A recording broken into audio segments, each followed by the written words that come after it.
Hi everyone, welcome back to Life with RA Plus.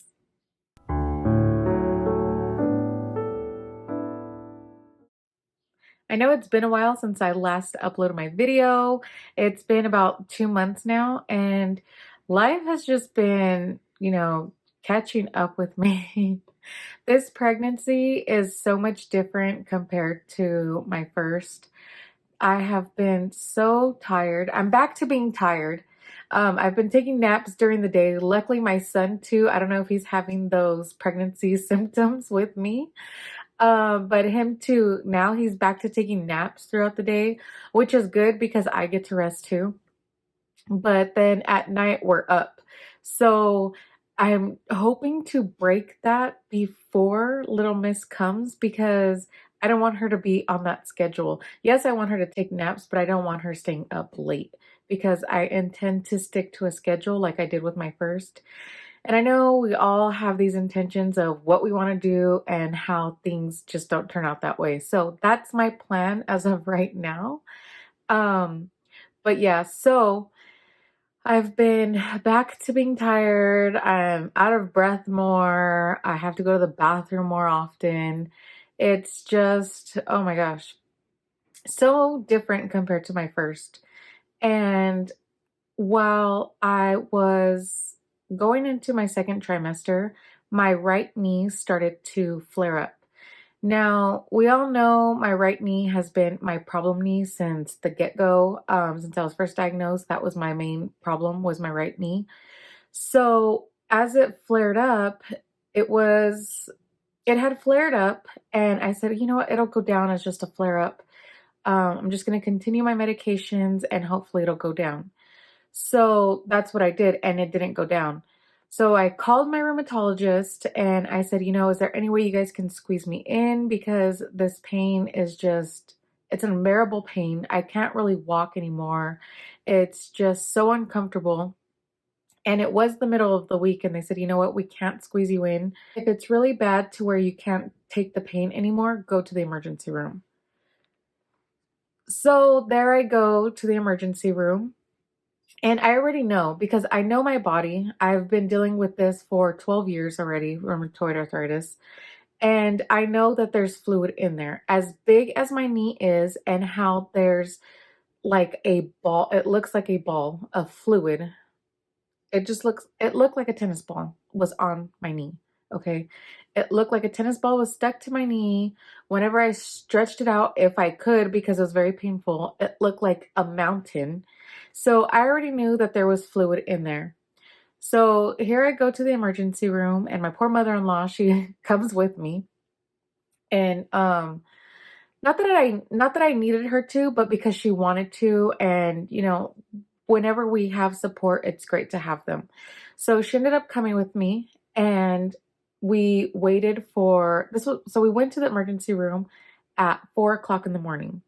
In my mind, I thought if I go early in the morning, I can catch the doctors early and I'll be in and out. Hopefully it won't be too packed because everyone from the night will be leaving.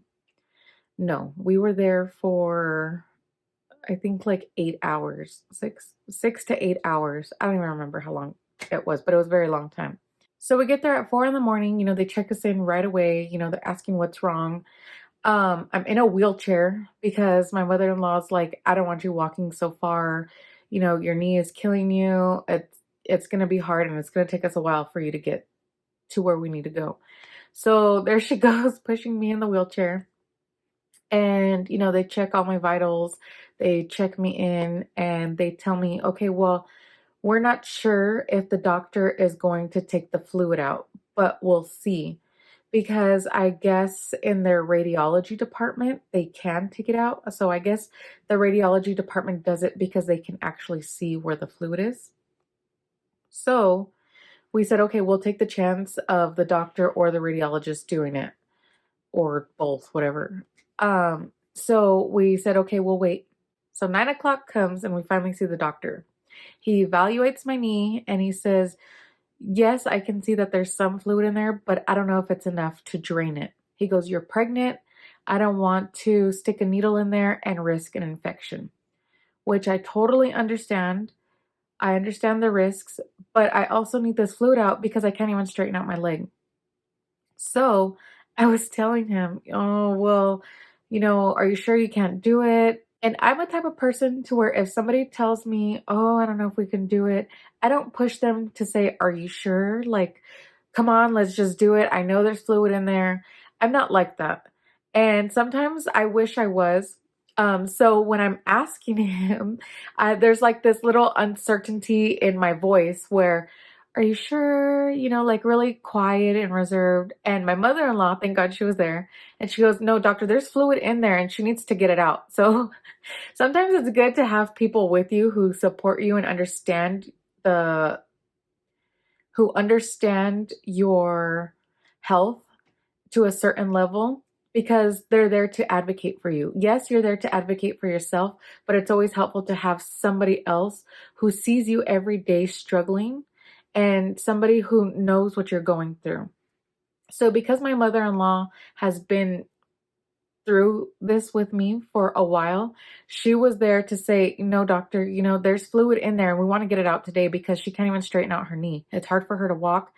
And even though I was like about to tell him that, I know with my little mousy voice, he wasn't going to do it. He wasn't going to push to do it.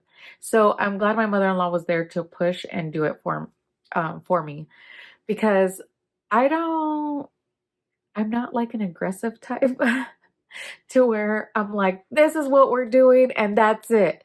So I'm more like, oh, are you sure? Okay. All right. Okay, it's fine then. So sometimes it is really good to be assertive and to get things done. To a certain extent I am, but I guess when it comes to me, I'm just more like, oh, okay, it's fine. But if it comes to my child, if it comes to, my husband, no, we need this done and we need it right away. So it's really weird how it's different when it comes to yourself. So anyways, so my mother-in-law is right there telling the doctor, and we need to get this out right away. So he goes, okay, well, if you want to take it out, we'll risk it and we'll give you a shot of steroid to help with the swelling and we'll see if there's fluid in there. So we said, okay, great. So he puts us in a room and he's getting everything. Well, the nurses are getting everything ready. So if you guys follow me on Instagram, you guys have already heard the story. But while the nurse was getting everything ready, I was documenting everything and I happened to record when the doctor was draining my knee. So I'll go ahead and put that clip in. Now, there is a graphic warning that I do need to share with you guys. If you guys are scared of needles, if you guys don't like needles, I would recommend fast forwarding. But there are no faces shown, so nobody's identity is being revealed. Can't see any name tags. So this was just for my own record purposes. So if you guys are recording, make sure it's okay with your doctor to record, or I'm not sure how that goes, but I didn't get anybody's faces, so I'll go ahead and put that clip in. Is all the fluid That's built up right there. Yeah, kind of ready. Count of three. 1, 2, and 3.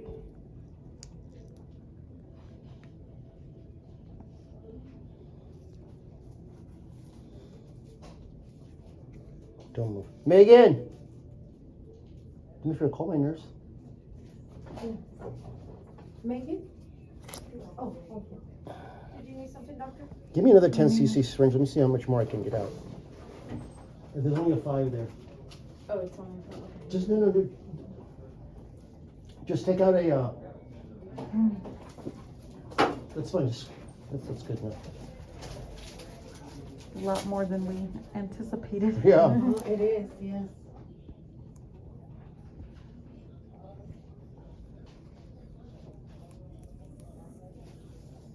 Mm-hmm.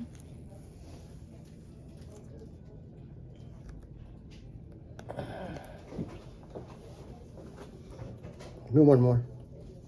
Let's see how much I can take out, please. Okay. Bring you a few. Yeah, just one at a time. I don't think. Sort of slowing down a little.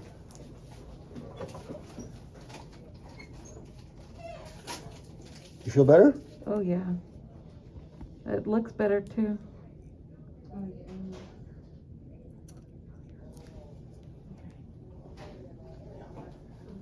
See, that's the sponge. So there was multiple ways that he went in my knee.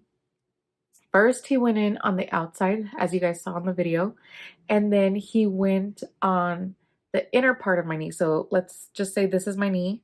He first went in this area, and then he went in this area and got another 15 cc's out of fluid, and he went in from the bottom of my kneecap, and nothing came out there. So there was actually more fluid in the top part of my knee where I knew there was, because that's where the tennis ball was. And he was so shocked, as you can hear in the video, that there was that much fluid in there. He didn't think there was going to be so much. So we ended up getting a total of 35 cc's of fluid out. So it was 20 on the top part and then 15 on the other part of my knee.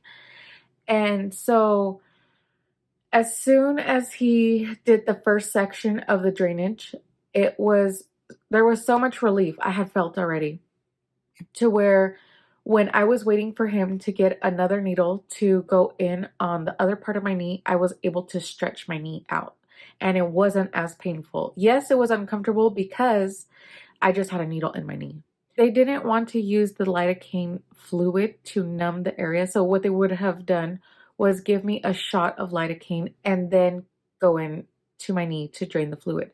So because I'm pregnant, they didn't want to give me the lidocaine, but there is a topical lidocaine spray. So it's like a cold spray. And they told me that they were going to have to get it from the pharmacy. So they said the pharmacy's taking a while, so we don't know how long it's going to take. I said, forget it. Just put the needle in and let's get this done and over with already. So they were so shocked that I was able to get the fluid drained from my knee without any numbing, without any.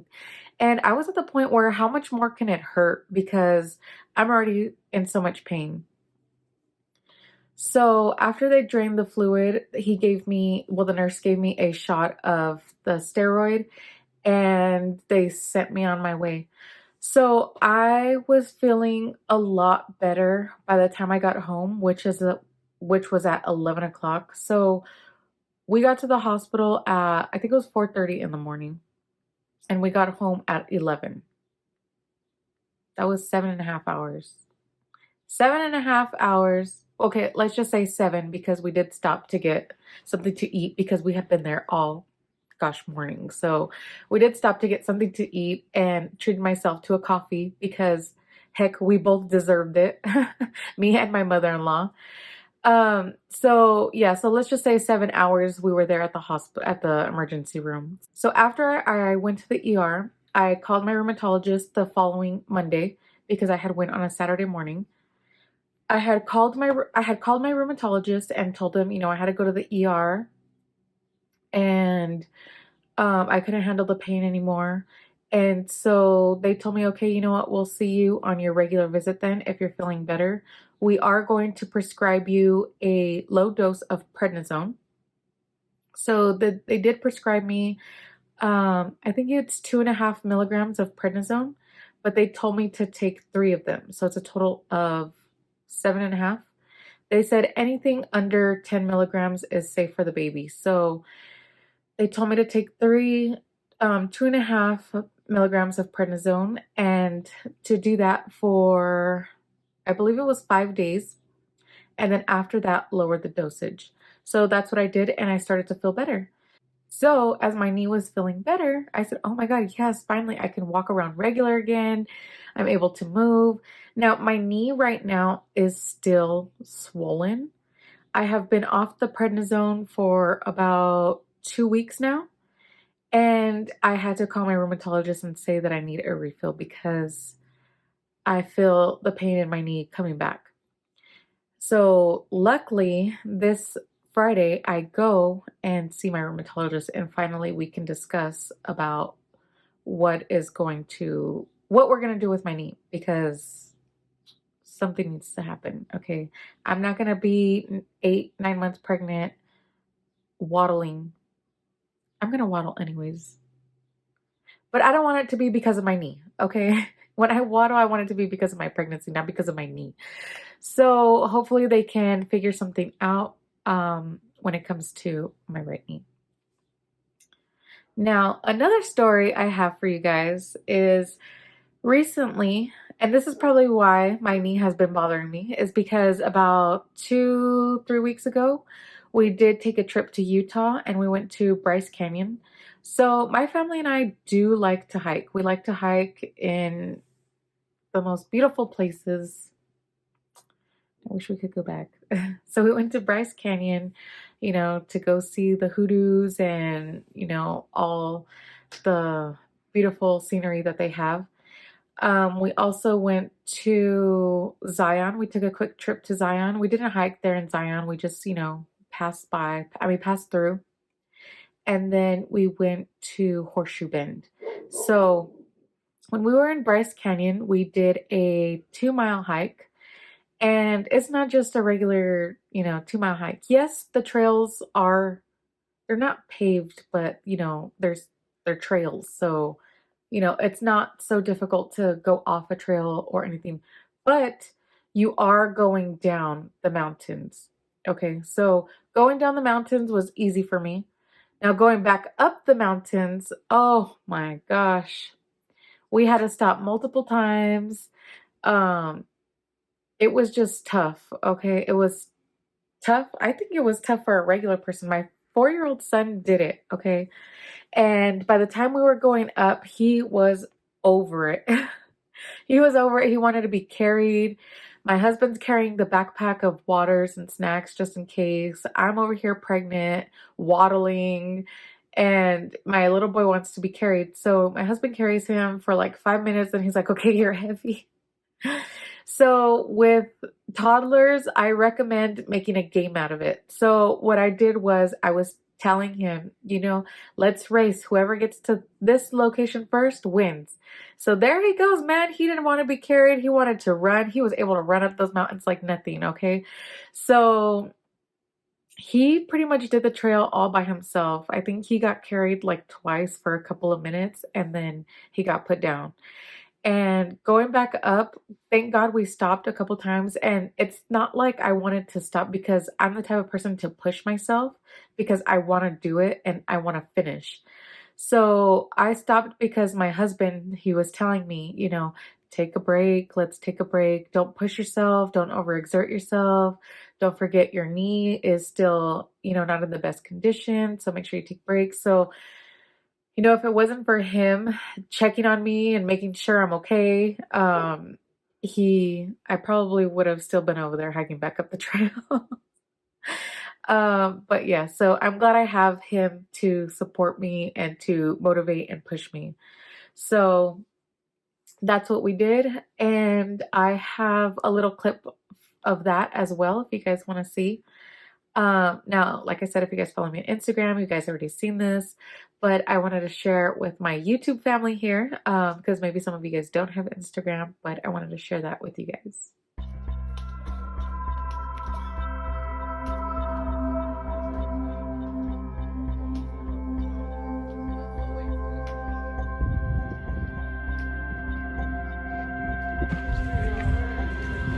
Headed down to the caves in Bryce Canyon.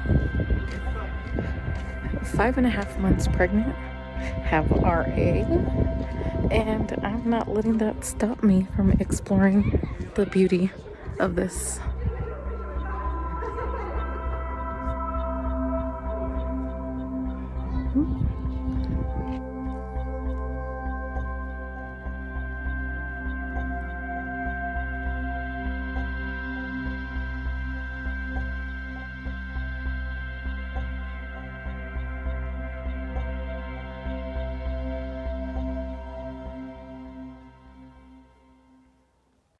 Now, I know it's hard for some people with rheumatoid arthritis because, we're all limited to things that we can and can't do.